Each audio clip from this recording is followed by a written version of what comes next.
Viking Battle for Asgard is an unusual game, as it is a third-person action-adventure game made by Creative Assembly, who are mostly known for making their grand strategy battle games, not third-person games. So it's slightly out of left field. It came out on Steam in 2012 via a port. It's clearly a console game. A lot of the reviews are complaining that the port's not very good, and it had more issues as the game went on. But we'll come back to that.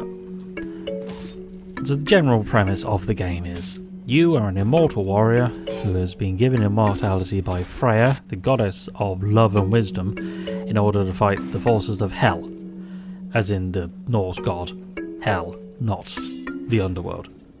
But that is where all of her troops come from, so it's sort of hell and hell, weirdly. So the island you're on has been overrun by Draugr, presumably, but they do call them the Legion, which confused me. The game, though, does a very good job of feeling like your actions are the story. So you need to take back the island. And in order to do this, you need to take over this fort. But you can't get to it because there's a bridge, and you can't take over the bridge because you don't have enough troops. So you have to go around the map, freeing people and doing tasks. And these tasks make sense. We can't come and help you because there is a group who will attack our fort the moment we leave it. So you have to destroy them first, and then we'll be able to help you. Then we can take over the bridge, then we can attack their fort. And it has a nice organic flow to it. I feel like I feel like I'm doing what needs to be done because that's a logical conclusion, not, oh, you got to do this, like collect 4 sheep for me or something. And also there's dragons you can summon, and in order to do that you then need to get the amulet from where it's kept, and then you need to recharge it by sneaking into the enemy fort and recharging it.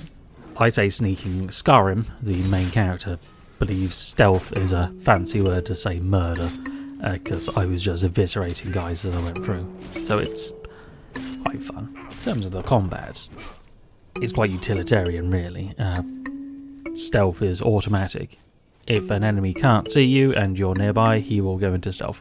And he moves quite quick and can basically attack people from a mile away in stealth mode. So it's more of a tool than it is necessarily a stealth part of it. I'm pretty sure all the stealth bits you could just fight your way through. So at first glance, I would have said it's a great subversion of ludonarrative dissonance. Like, your actions are having a consequence directly. You're not doing random superfluous things. You're building up to this big battle at the end of each island.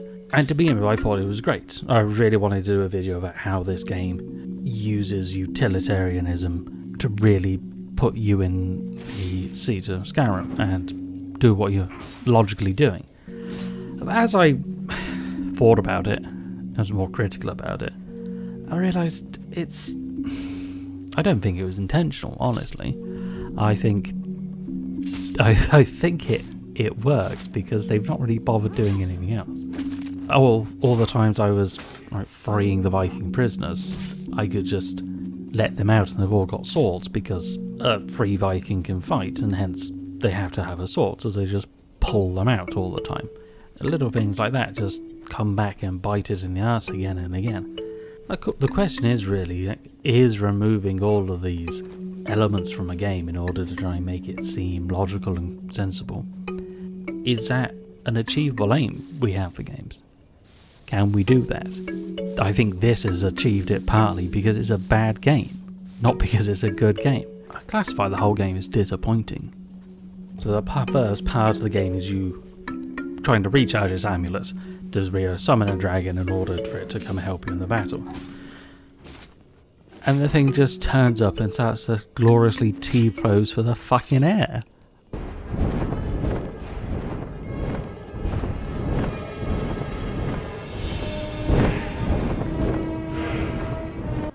Like, it's such a letdown. And then in the battle, it was useless because I had to have special points to use it, and it kept resetting them, and I didn't understand what they were doing. The whole battle was a disaster at the end. I was really looking forward to it, and I just spent my time coming back to life at the gates and just attacking the same thing over and over again. It didn't have the same feeling as it should have done, and it didn't have the weight it needed to it. I gave up on the game in the end because the bug I had was enemies just kept vanishing and items vanishing. Just a bit of a shame, really. So, yeah, all in all, bit of a shit show, if I'm honest. Anyway, have a lovely day.